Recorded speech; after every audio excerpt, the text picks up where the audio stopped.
gribētu pastāstīt par to, kā es nonācu līdz šim brīdim, kāpēc ir jākristās un kāpēc es vēlos kristīties un kā Dievs man ir izglābis. Tas tas pats stāsts, ko es jums stāstīju par evaņģēliju, kā tas notika pie manis.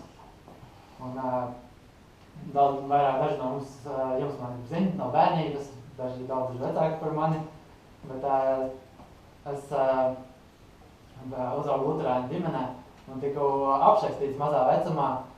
Un, principā, tas man deva viltus drošību, ka es esmu glābts no grēkiem vai ka es esmu nonākšu debesīs, bet tas neko nemainīja, tas nemainīja manu sirdi.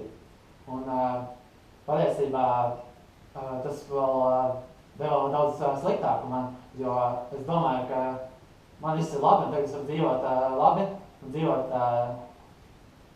viss, ko es darīšu, būs labi, jo principā es tāpat nonākšu debesīs.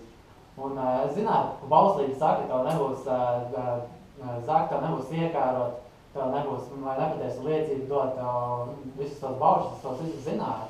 Un tāpat es zināju, ka Dievs ir pret dzeršanu, tas ir ļoti skaidri Bībelē parādīts. Un tās visas lietas un bērnībā bija ieliktas.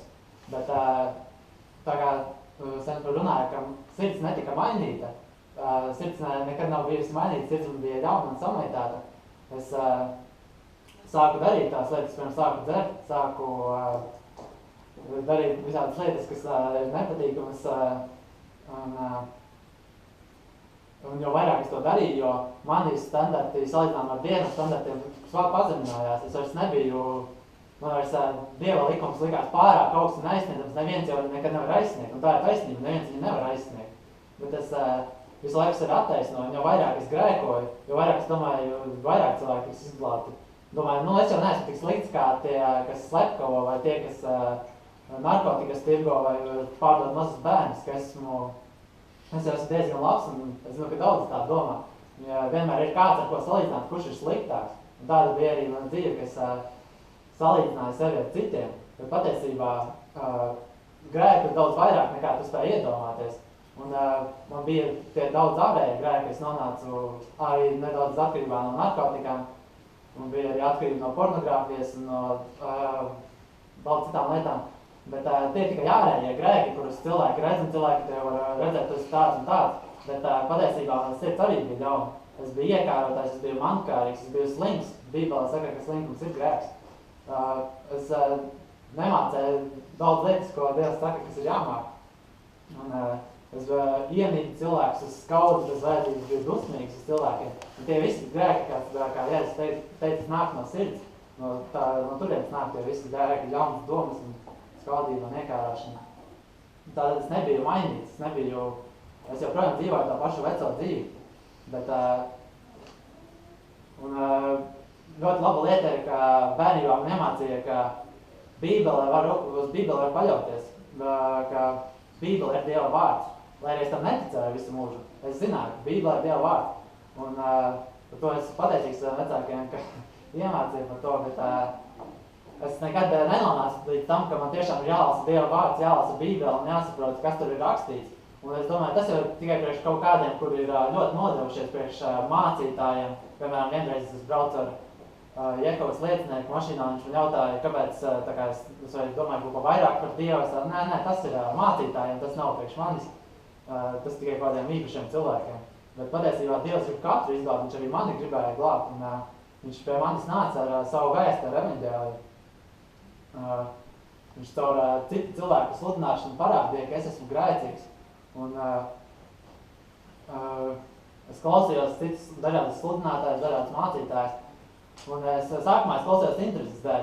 Cilvēks reizēm var pievilkt visādas lietas saistītas ar reliģiju, ar Bībeli, ar vēsturi par Bībeli un tā tālāk. Es klausījos to lietu dēļ. Bet mācītāji arī sludinātāji runāja tajā pašā laikā par evaņģēliju, par to, ka tev ir jābūt piedzimšana no jauna, tev ir vajadzīga glābšana caur Kristu un tikai Kristus glāb. Un sākumā es to laidu graustīm, bet Dievs pie manis darbojās, viņš mani vilka pie tām mācītājiem, sludinātājiem, es klausījos viņus. Un tad, kad viņi citēja Bībeli, sākumā es nekad neatvēru Bībeli, bet tad es sāku lasīt Bībeli, un tiešām tur tā rakstīts, jā. Bet tad es sapratu, jā, tiešām jābeidz grēkot. Es mēģināju ārēji grēkot, es atmetu dzeršanu, domāju, es baigi krutēs, nedzeru vai stāstīt citiem, bet patiesībā es visu laiku gribēju dzert jau projām, un visi pārējie grēki arī bija palikuši, tas bija tikai viens no ārējiem grēkiem. Un jo vairāk Dievs pie manis darbojās, jo es sapratu, cik es esmu grēcīgs un cik grēcīgs patiešām es esmu. Un tās visas atkarības un bieņas man vilka vien dziļāk un dziļāk, tad nasta palika uz pleciem daudz smagāk. Un es sapratu, es neko nevaru izdarīt, es nevaru nekādu viņu noņemt nost. Līdz Dievs man noved līdz tam, ka man ir jāpaļājās uz Kristu, un es pielūdzu viņu, es metos viņu ceļā, es raudāju priekšā, un kā viņš teica, ka tas, kas piesauks viņu, tas tiks izglābts. Patiešām viņš man izglāba, viņš mainīja manu sirdi, jo pirms tam es biju diezgan nemierīgs cilvēks tādā ziņā, ka nav iekšējā miera. Un kā Bībelē teica, ka grēks ir tas, kas dara nemieru kaulos. Bet pēc tam, nākamā diena, kopš tā nākamā brīža, un pilnīgs miers ienāca sirdī. Pilnīgs miers par visu. Un zālīte, izmetu pa logu. Tas bija arī ārējais grēks. Bet Dievs, pēc brīža es sāku pamanīt, ka Dievs arī maina mani no iekšpuses. Es biju slims, es sāku gribēt strādāt. Dievs man vienkārši to deva strādāt. Dievs man deva runāt ar cilvēkiem. Dievs man lika apliecināt par viņu. Un tās visas lietas nevarēja notikt pirms tam, kad es mēģināju saviem darbiem ar kaut kā pats tikt vaļā no ārējiem grēkiem. Man vajadzēja tikt, tā kā viņš teica, mainīt sirdi no iekšpuses. Un Kristus tikai to izdarīja. Kristus to spēja izdarīt jebkuram no cilvēkiem. Jā, un kopš tā laika dzīve pavisam cita, pilnīgi cits virziens ir. Neviens no vecajiem draugiem vairs nepazīst mani tādu, kas ir noticis ar Marku, kāpēc viņš ir tāds. Un jau pavisam cits cilvēks, tā kā Bībelē rakstīts, un tas nav nekāds evolūcijas process, kur palēnām tu mainīsies un nekad arī līdz tam nenonāc. Tā kā Bībelē rakstīts, viss ir tapis jauns. Jūs bijāt tādi, jūs tagad vairs neesat tādi, tagad jūs esat nomazgāti, svēti darīti. Jūs bijāt tajos grēkos, bet tagad jūs esat svēti darīt, jūs esat jauns radījums iekš Kristus. Tas ir tas, kas notika ar mani un kas notika ar šiem.